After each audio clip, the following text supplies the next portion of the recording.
guys. Welcome again to Push Talks podcast with your push strategist, myself, Assistant Say. As you see, we are live again. People have been loving me going live. So this podcast is, of course, on Apple Podcasts, Push Talks podcast.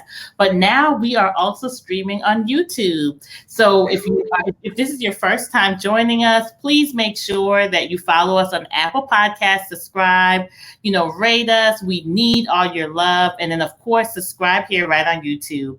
Today, guys, I have somebody that is going to help get us in order when it comes to landing that job and also share how to differentiate ourselves as career professionals and even entrepreneurs. We'll share more about that. Vania, welcome to Push Talks Podcast. Thank you. Oh, lovely, of course. I love the gloss, and I can't wait to see how we can get some of that gloss too. Yes, definitely we'll plug that. So Vania is here, and today we're going to talk about marketing yourself in a saturated market. As we know, things are a lot different. We've been impacted by COVID. A lot of people lost jobs, unfortunately. So now as things are starting to get back to its normalcy when it comes to getting into the workforce, we still have a long way to go, but we're getting there. You find that, positions, a lot of applicants are applying because people were not working. So, of course, because I help coach and push people to their purpose in business, career, and beyond, I had to figure out a way to let my career professionals know how they can set themselves apart. And Vania is our expert today. So thank you, Vania. Before, I want to share a little bit about Vania so you guys know her background and know why I have invited her to do me the honor of talking to us about marketing ourselves. So I'll jump right into your bio, Vania, before we get started.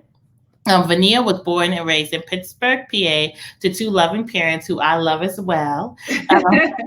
After graduating from high school, Vania attended the amazing Clark Atlanta University, where she adopted the school's motto, find a way or make a way. And trust me, everybody I know from Clark has that motto. My sister went to Yes. And Vania, you so represent that. So while in college, Vania pursued her BA in communication, specializing in PR management. Vania's most memorable and life-changing college experience was being able to travel abroad to Cairo, Egypt. How awesome.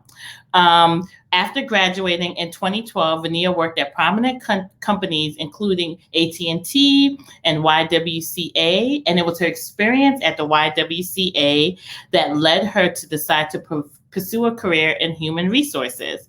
In 2017, Vania embarked on her graduate career as she pursued her MBA with a concentration in HR management at Carlow University.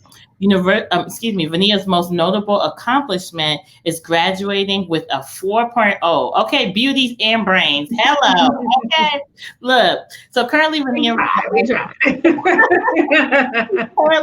resides in Charlotte, Texas. And she's an HR generalist. North Carolina. Look at you see what my mind is. Today, y'all see the push strategist ain't even cute. Are you speaking something? Am I supposed to go to Texas or something? Maybe that's me. I need to get my butt there. But she's in Charlotte. And imagine I read off the paper. That's the funny part. She's in Charlotte, North Carolina, works as an HR generalist as well as is a member of the National Black MBA Association. And she recently became an entrepreneur. She recently launched her Christian beauty brand that sells handcrafted lip gloss. As I hope that's what you're wearing today, because we want to find out if we can get it. In her spare time, she enjoys spending time with family, friends, attending events, happenings in around Charlotte, traveling, cooking, exercising, watching a good movie, and of course, supporting push strategists because she's here with me today. So welcome. I had to give the whole bio because I want them to know you are just good at everything that you do. So thank you, Vania, for joining us today. Thank you. I'm so happy to be here. I'm happy, excited. I am too. So I want us to go ahead and jump in and let's talk a little bit about your story. I know you mentioned in your bio how you got into HR, but what made you fall in love with it? You said your job at the YMCA. Tell us a little bit about that. What triggered that passion to say HR is going to be the career for me? Yeah, so that, yes, I fell in love, I guess, I guess I was sparked into the spark for HR Mhm, started when I was at the YMCA as a membership director. mhm, And so I enjoyed that role for the most part, but it was mhm. kind of like that 80-20, that 80% that I enjoyed, and the 20% was like the sales part, the metrics that I didn't really enjoy that much. Oh yeah. So, but a part of that 80%, I actually found myself doing because we had like significant hiring challenges in our association. I found myself doing like a lot of interviewing and then going through the full process, hiring an employee, coming up with interview questions, interviewing them, making the decision, doing the evaluation like after the interview, and even like doing the onboarding steps to get them, integrated into the organization. So after I did that for like a few months, I was like, I wonder if HR could be like a viable career. Like I seem to like naturally gravitate to it. Wow. So, I started doing some research and, just looking it up, like what's HR all about. And then that was in 2016. And then by, January of 2017, I had decided to pursue my graduate degree. And fortuitously, it was God, okay, the God lining everything up. Yes. I also started my first role in HR that same month that I started grad school.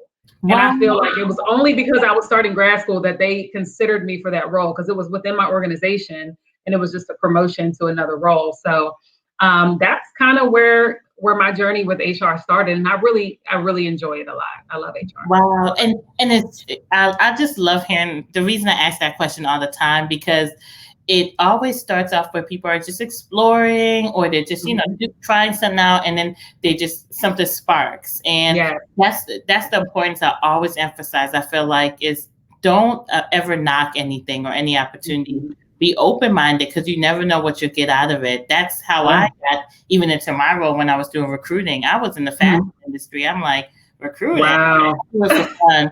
And end up falling in love. So I love always asking my guests that because it really helps to challenge people to say, step out on faith, try something new. You'll see how God, Yes, align it. So, and now I want exactly. to too because PR and HR, somewhat like you really have to have those marketing skills to help like you gain candidates and find good fit. Like how did your PR degree help you too as well?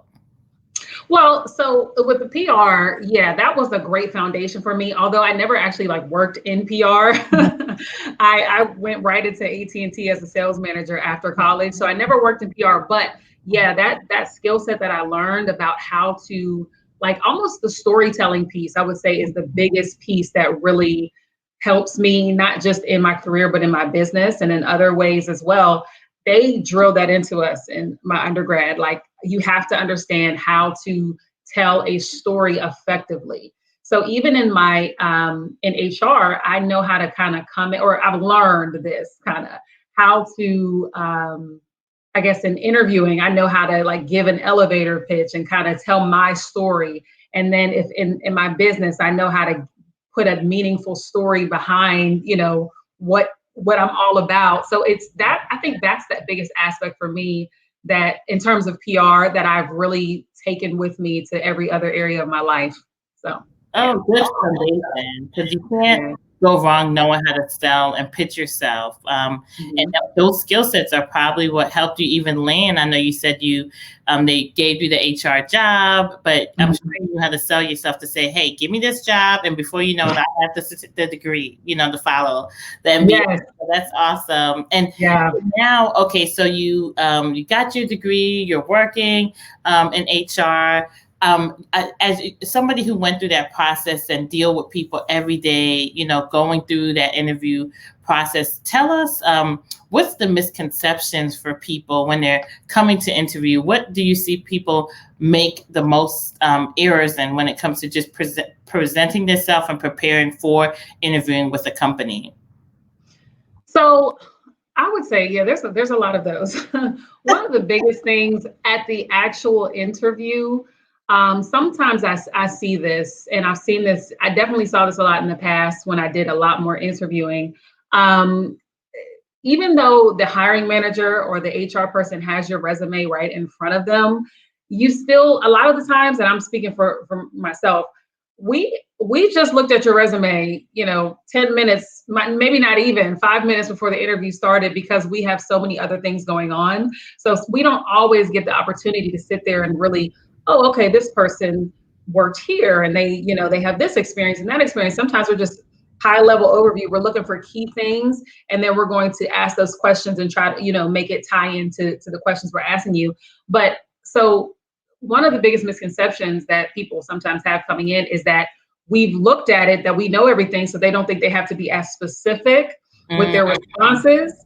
But I would say don't don't do that. Be as specific as possible, even if it's clearly written out on the paper. Just speak to it and reference your resume, and make sure that you have a good knowledge of actually what's on your resume. Because some people, it will be like, this is an outdated resume because I didn't, that you didn't say that. That's not on here. So really be specific with that resume, and just don't assume that the hiring manager or the HR person has a good has like already looked at it thoroughly, because a lot of times we just don't have the time to do that until the actual interview.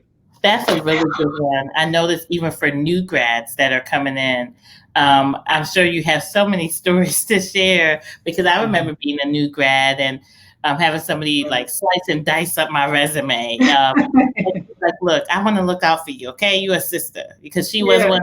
She's like, but you can't represent us this way.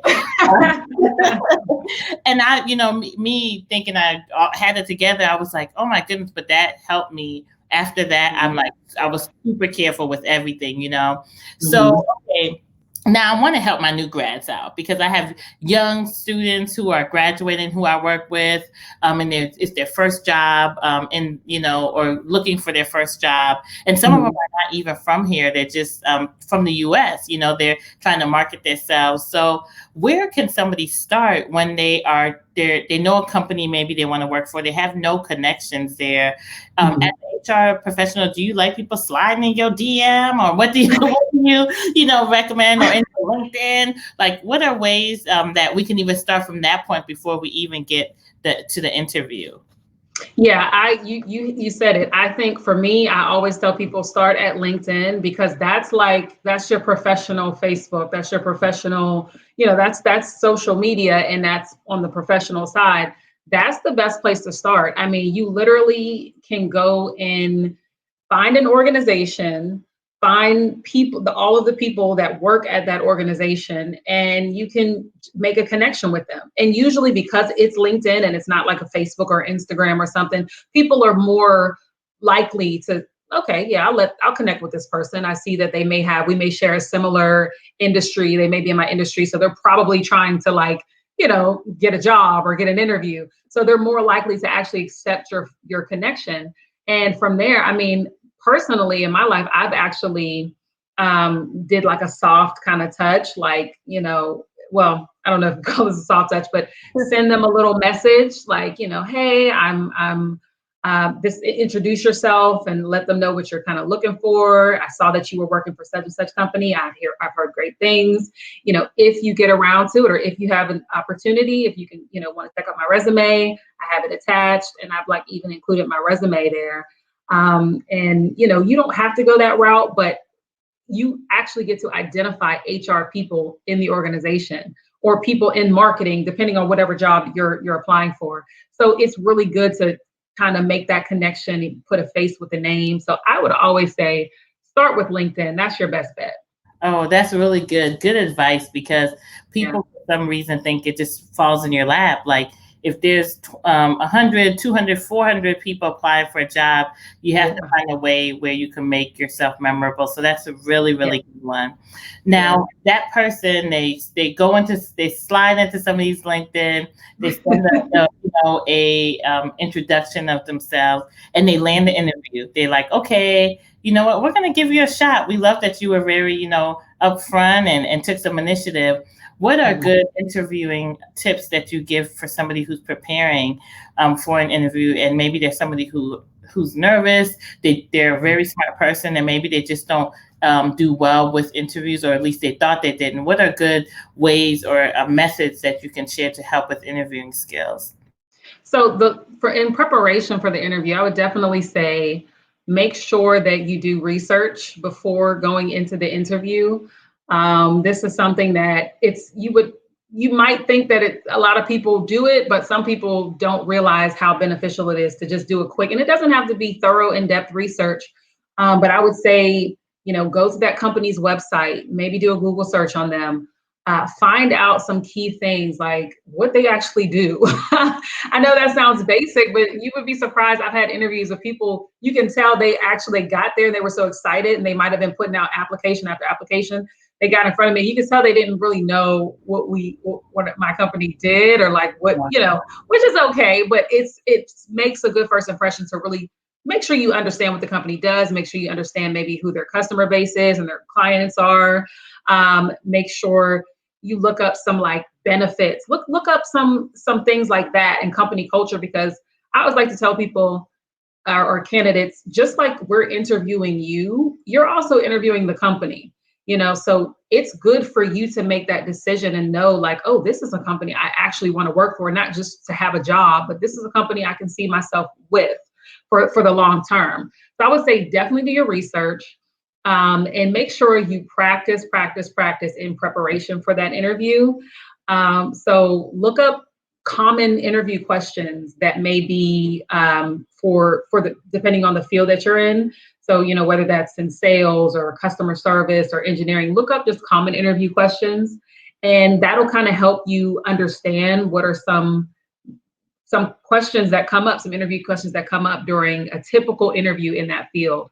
And then just go over, your answers, go over your responses, think about things like, what are my strengths? What are my weaknesses? What are my areas for improvement? How do I practice self-development? Because those are like general, HR managers won't necessarily ask you in that way, like, hey, what are your strengths?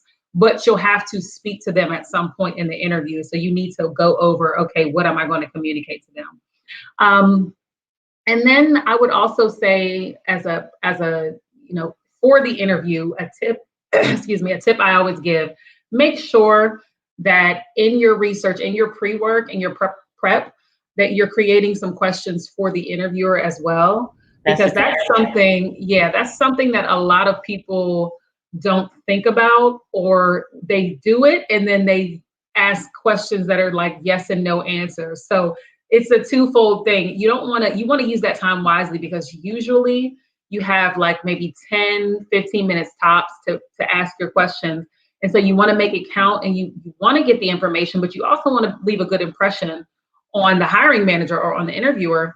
And so ask things like, that show that you've put some time and effort into the question and that you're actually thinking future, you're thinking about the actual role and how you'll operate when you're in the role, and like, what does success look like for me in this role? What top priorities do you see for me in the first 90 days? And what does success look like? Something like that, make that time count. And that's really going to leave a good impression on the interviewer. And I think, what was your other question just for in the interview? I already have a follow-up, because these are such good tips. Like I was, in inroads transitioning, but for y'all who know inroads, hey inroads, I was an inroads alum.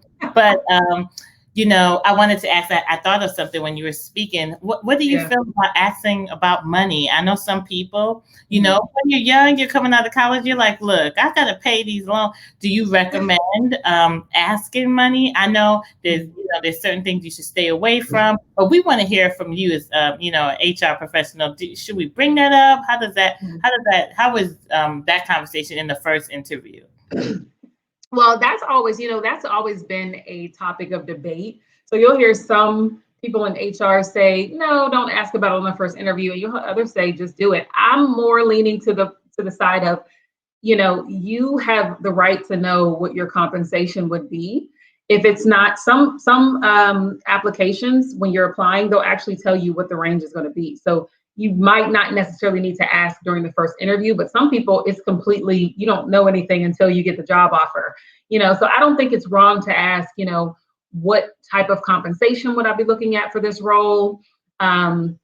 Now, you also have to, from that point, you have to know, are you trying to, like, what is your goal in asking? Is it just to know? Is it to later on negotiate? So you kind of want to go in with the mindset of, okay, I'm asking, but I'm going to follow up, to this. I'm going to follow up with this in some kind of way. So you kind of want to go in there with a strategic mindset a little bit, but I don't think it hurts to just ask, and just so you can know what the compensation is. No, people think that, and that's a misconception. People think that sometimes you'll get offended as an HR person or a hiring manager, like, oh, I can't believe they asked me how much, how dare they? Like, no, they know, like, listen, we all got bills, we got things we got to do. Okay, we need to get paid. We're not taking this job for free.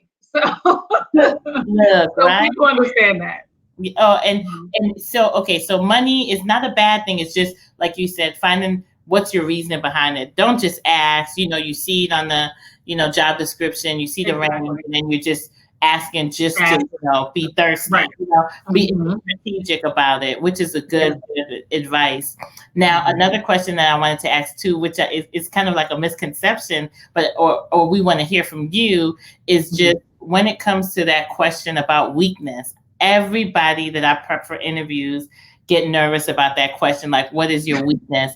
Do you say your weakness? Do you say, there's always these people are like, oh, we don't want to tell them that we're weak at this because Yeah. what's the best way to answer that? Like, tell us about, an area of weakness for you. Please give us some, feedback on it. That and let me be completely transparent. That is a question that makes me nervous when I'm Yeah. interviewing, because I'm like, oh, I don't know how to. So I'm an HR person, but I'm still, I still have that hat of like, I don't know either. But for me, what I found to be the best way is to kind of put. I like to look at it not as a weakness, but an area of opportunity.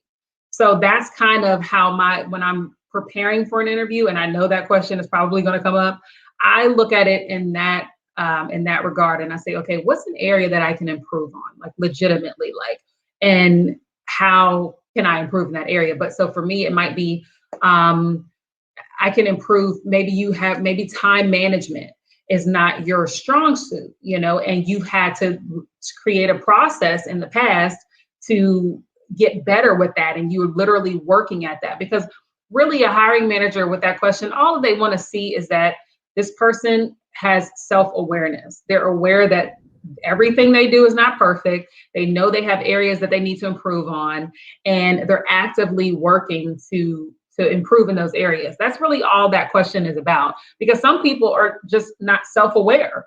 They don't know what they do wrong. They only know what they do well. They don't know what they do, or what areas they need to improve in. So, it's also, when you answer that question, it also shows the hiring manager that you practice self reflection. Like, you actually reflect on the things that areas that you need to work on, and that's how you get better.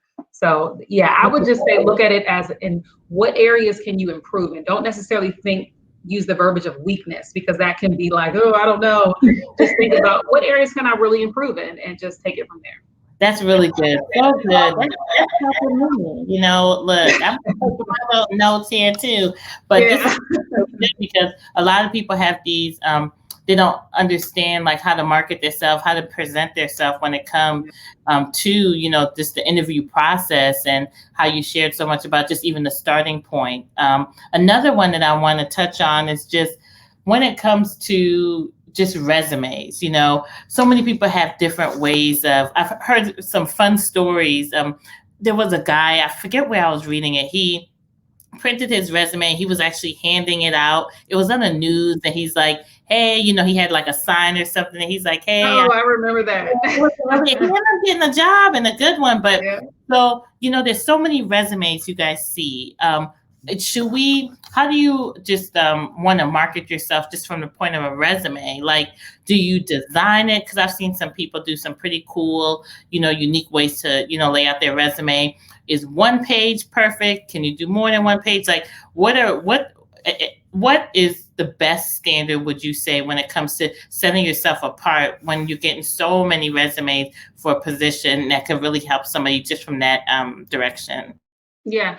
Oh, that's like there's a lot to that question. So first, I would say you mentioned, because what stuck out to me, you mentioned should it be like one page or should it be more? This is something I always tell people: a resume does not have to be one page because that's actually a really common misconception. That's a really common misconception. People think, I mean, I've seen people use like 7-point font trying to get their resume to one page, and it's like, I can't see this. Like, so that's something, unfortunately, that they told, because I remember they told me that coming out of college, and I'm like, oh, okay. I mean, out of college, it's not hard because you have no experience, Yeah. but after you have got at least 5 years, maybe 10 years or more of experience, and you're a professional, you can't keep your resume on one page. So I would say for me, the sweet spot is anywhere from 2 to 3 pages. If you can get it to two, that's ideal. But I wouldn't go beyond like 3 pages, like 3 and 4 pages. That's a little too lengthy.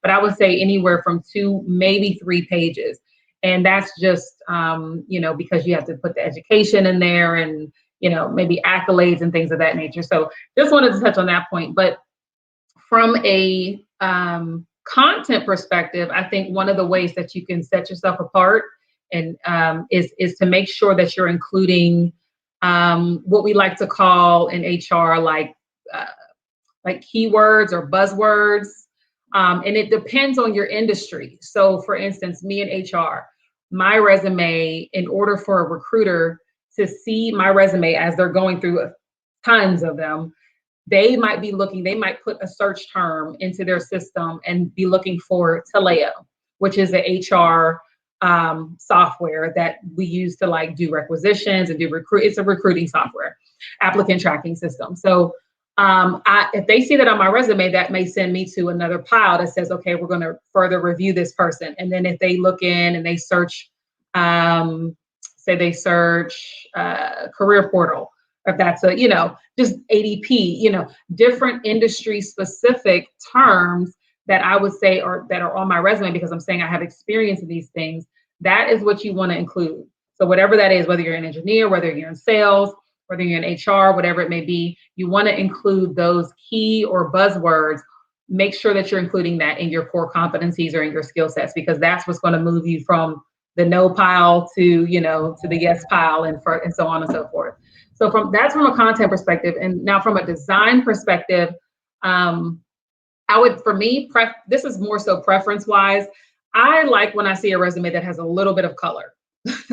So yeah, black and white is like, it's not that I would just throw the resume away. I would still look at it to see the candidate's, qualifications, but it's like, something with color obviously is going to catch my eye before that black and white paper, just that black and white, the color's going to catch my eye. So I'm not saying use a ton of different colors or necessarily anything like that, but just use an accent color. You may have a border, you may have a box, like on my resume, I have in my career profile, it's like a shaded blue box, and that's kind of a color that I kind of use in certain spots on my resume, just to add a little bit of a pop of color. So that is something that, to me, that sets a resume apart in terms of design. And you can get some people can get really advanced with the design features, and there's nothing wrong with that. I mean, if you're a marketing professional, and that's why I always go back to, it depends on your industry. If you're a marketing professional, your resume better be completely on point, okay? Like from a design perspective, because you are in the business of marketing. So if the hiring manager says this person can't market themselves properly, I don't necessarily trust you as much to market my product or to market my service. So it just depends. Those same stipulations might not apply to somebody who's working, as an engineer. They might not have that same process. So it just depends. But those are some of the tips that I've seen and that I would say to help you stand out from a resume perspective. Really good, Mia. And I have to chime in as somebody who worked as an HR, not HR, recruiting world. It's so key to have those keywords that you mentioned, because you won't even get picked up by those ATS systems. We use Boolean and all these different things to search if you don't have certain words for your industry, you won't even get that. Yep. yeah, I meet so many candidates who are like, I can't find a job, really outstanding, top of their class, but their resume has no keywords, Yeah. for their industry. So that's really good to hear from you in HR, that when I emphasize that to people, sometimes you have to invest in a resume, designer or Yep. resume writer to help you stand out. And then from there, Absolutely. the skill sets, that's really helped me. And I totally think all that advice, guys. I hope you're writing this down. Yeah. Take notes. New grads and and even those who have been out the industry for a while. I've met a lot of people who, they haven't worked. And I want to, that's the last question I want to ask when it comes to interviewing. And then I want to hear about how you're marketing yourself in other areas like your business, and how you do it in a saturated market, but how we've been impacted by COVID, and some people have been without a job for months, and or even a year, coming up this March, I'm sure, because this was around the time around March last year. How do you market yourself with, I know we could speak to the gap in the resume, but what are things that they can do to start to just get some experience again? I know there's a lot of people who feel like, oh, maybe I lost some skill sets, or will they, how can I speak to, so much has changed. Things even changed. Look at this new ways. Like I was working with a marketing professional. She's like, I have to learn, TikTok and all these things that I didn't even, So how can you help people with, gaps in their resume? What are ways they can market themselves to stand out? What are things they can do so they can speak to their skills? If you can share a little light on that for those of us who are in that situation. Yeah, well, I think you said it exactly. Learning new skills. Like you said, that woman that had to learn TikTok. Sometimes that's what you have, not necessarily TikTok, but that's what you have to do. You have to, there are tons of training courses that are offered. LinkedIn even offers training courses. I don't know how much they are, but you can get them anywhere. And then there's some free ones, if you just Google. So I think if you are unemployed right now and you have a little bit more time and you're trying to, make sure you can market yourself to land that next job, definitely invest in continuing to grow your skill sets, continuing to grow your knowledge base, because things are, as you said, things change so quickly in our world and in the corporate world, or, in the industry. That's just the nature of it. It's just always constantly changing. So you want to stay up to date on things and just do your research. Like, sometimes it's just, it could be a training course, and then it could just be Googling some stuff, like what's new. Like I could Google what are new trends in HR, and a ton of articles will come up. The Society for Human Resource Management, that's like my key. That's the industry wide, database where I go for everything, so every industry usually has something like that. For HR, it's SHRM. For other industries, it's something else. So stay up to date and abreast of what's going on in your industry. And yes, you can do that through training courses, but you can also do that just through Google. So that would be my best advice for that. Oh, and I have to share too, not that, I need to get me some AdSense, or I guess some ad space for them, but one that when you mentioned free courses, Coursera, I know a lot of people was using that. I don't know how that translates, but I'm very sure it helps, because there's some Ivy League schools on there. You're taking courses. Yeah. Absolutely. That's really great advice to learn. People, I got the opportunity to help a lot of people who were trying to get back in the job field. And, I told them, I'm like, take advantage so you can speak to your skill set. So even though you may have not been doing it for the past few months, like you said, you're able to stay abreast to what's going on. I love what you just said about Google. You would be surprised how many people just don't even do the research. Yeah. So true. Google is my best friend. I tell everybody, I Google everything. It'll keep you up to date, right? So this is really, really helpful. And I am so thankful that you're able to give us this advice just to market ourselves and as career professionals and work on, really setting ourselves apart, because most of us are so talented, and it's just about getting in the door. And then once you get in the door, let your work speak for itself. Right. And now I want to transition a little bit to marketing yourself as a beauty brand, because I know we talked a little bit about you starting your new venture, and I think it's so cool that you start in such a time as this.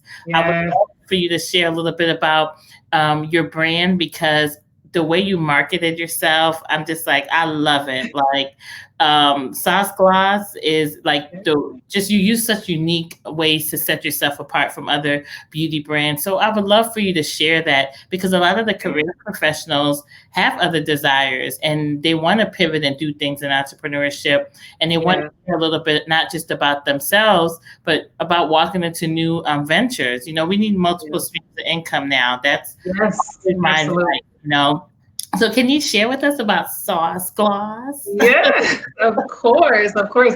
SOS Gloss is my baby. So, I mean, SOS Gloss was a vision, something that the Lord planted within me in 2020. Like, I think it was like March, that like I had the idea for to start a beauty brand with lipsticks, but it was like really hard because everything is handmade. So I wanted to making handmade lipsticks is a lot harder than making glosses. So anyway, in March, it clicked, and I was like, I guess I could do glosses. And and let me just add this: the way that it came to me in terms of the gloss piece was by doing my research on YouTube University. Okay. Another one. That's another one. Exactly. Learn all you can. YouTube is a wealth of information. So that's how I got the idea. But then the name came to me, and really the name is the story behind SOS Gloss is the SOS.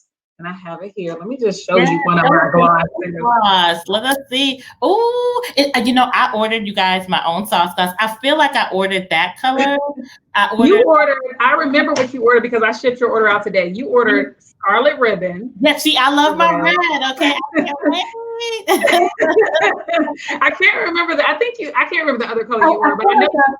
Maybe I did. Well, I can't. I'm just excited. I said, let me start with these two because we have to be budget minded. Yes, we do. I was not trying to order the whole website, you guys. Okay, it was just her marketing allured me and all the product and details. But okay, sorry. I want you. No, that's okay. That's okay.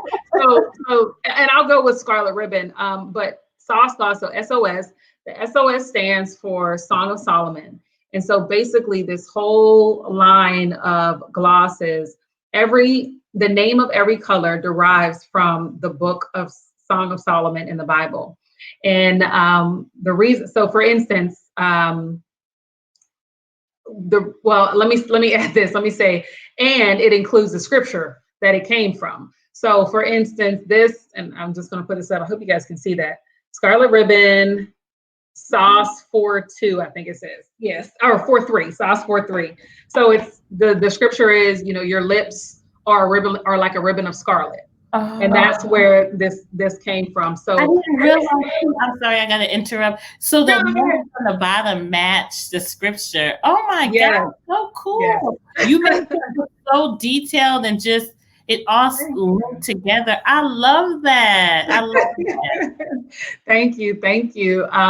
So that's where it comes from. And for me, it's just like Song of Solomon is such a beautiful expression of love and affection and adoration between a man and a woman, King Solomon and the Shulamite bride. So to me, that was like, a lot of people don't look at that, read that part too much. They might gloss over, they might not understand it, but it's such a beautiful, poetic, expression of love. So that's where that came from. And so we offer 12 glosses currently.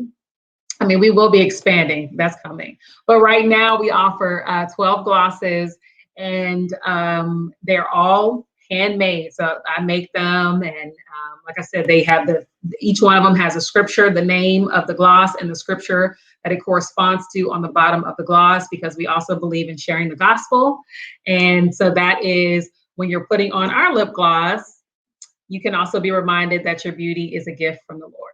Oh So my God. that's really This is, first of all, like just the intentional marketing that you set yourself apart with. Number one. Number two, you're showing people the beauty of God. Like we yes, always put the Lord in one box. People think he's this person who sits on a throne and mhm, demands, and but people don't realize if they opened up the Bible, they can yes, experience. So you can't put God in a box. And Song exactly. of Solomon is so poetic. We talk about all Yeah, the people who are so poetic and talented, but if you open up that book, I mean, what you said is yeah, beautiful. So it helps people to know God. beautiful. He loves beauty. He wants us to look good. Yes, He wants us yes, to feel good. He wants our mind to be renewed.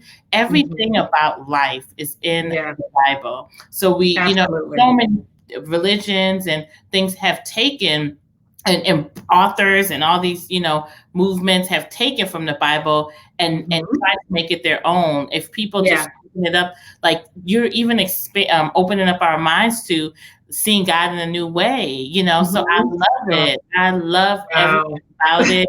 It makes me feel beautiful to know, like, especially as a mom and run the mhm, business. yes, You just want to look and feel good, and to know that exactly. you're feeling good. God says you should look beautiful. He says you're beautiful, and we can use these tools to help Yeah, just accentuate what's already there. exactly. I love it. I love everything about it. Can I be a sauce gloss girl? Yes.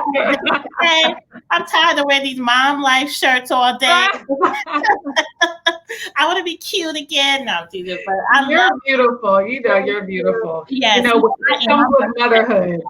Huh? What you I say? say, that comes with motherhood, but you have not lost it, girl. Okay, Thank you still you. got it.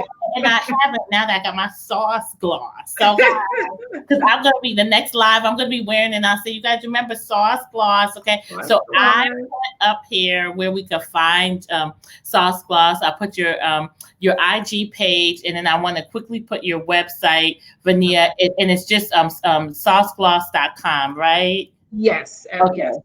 So Mhm. saucegloss.com. So you guys can go on there, check it out. And you Yep. never know, a lot of times guests are Oh, not it's so underscore, right? No okay. underscore. Okay, let me make sure this is right. And this is that a lot of guests come on my podcast, they end up doing special promotions just for those who are on my insider list. So the only way you'll know, you may get a special deal from Vania by joining Push Yeah. Strategist Insiders List. Go to pushstrategist.com. Last time we had a organizer, he gave everybody a free hour just from that was on my insiders group. So make sure you go check it out. Check out saucegloss.com. And if you want to know more just about Vania as an HR professional, you're looking for an HR consultant.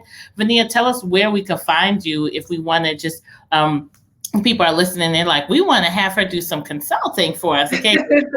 From Yeah, thought process, business, we got multiple streams of income here. Let us know where we can absolutely. find you. Yes, you can find me. So my email is jackson.vania, spelled Vania. It's on the screen at gmail.com.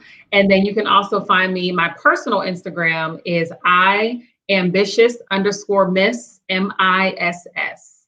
So those are the best ways to get in touch with me, aside from my business Instagram.